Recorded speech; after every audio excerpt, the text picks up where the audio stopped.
of morbidity and mortality. Morbidity means sickness, mortality means disease. Death, I'm sorry. Morbidity and mortality. So this is one of the major causes of morbidity and mortality now. So what made this change? There are three reasons we guess which are responsible for this change. Number one is globalization. People started moving from one part of the world to other very frequently now. It's more common now than it was before. So there were many diseases which were isolated to one part of the world but is now being seen everywhere. Secondly, changing behavior of the microorganisms. The microorganisms started developing resistance to many drugs. Thirdly, emergence of new microorganisms and new infectious diseases. All these causes have made microbiology a very important field. So the importance of microbiology cannot be overemphasized. I will give you two instances where you would see how crucial this knowledge is at the current time point. So let us look at this one. This little kid on the top, his name is Tyler. You can see he is in a baseball camp. In 2004 in Ohio, he was attending a baseball camp, and he was 8 years old, and he developed severe pain in his left hip joint and in his leg. The pain would not go away, and after a few hours he also developed very high fever and was delirious. So he was admitted in the Cincinnati Children's Hospital. There all kinds of lab tests and clinical tests and imagings were done to find out the cause of the disease as well as the location, the site of infection. And after many tests, it was found out that he had strep infection by streptococci. He has strep infection.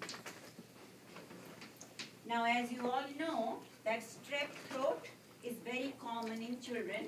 So probably he got that disease from some of his campmates in the camp. However, this boy was not affected. There was no infection in the throat.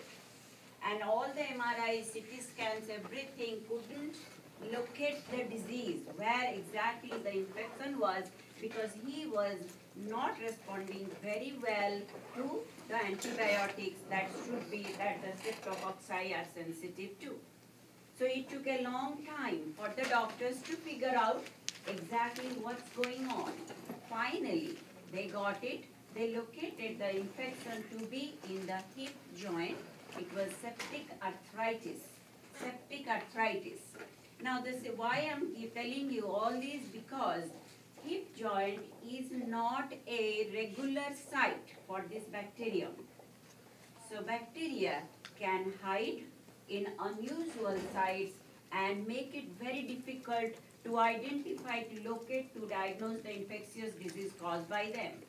So by the time the disease was diagnosed and the right treatment was started, the infection spread through blood. He was in ICU. He was hospitalized for 142 days. There were several organ failures. He finally recovered. But you will be amazed to know what he lost. He lost all his 10 toes and all his 5 fingers from the right hand to gangrene because of severe infection in his blood. And you see here, this is I think some player, some baseball.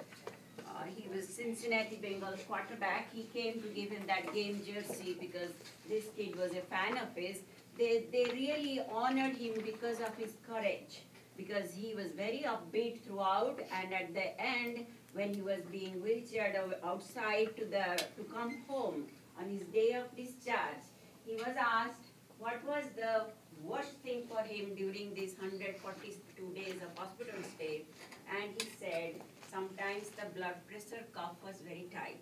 So that's so anyway, from this story, you get one message, that these bacteria can be really dangerous. They can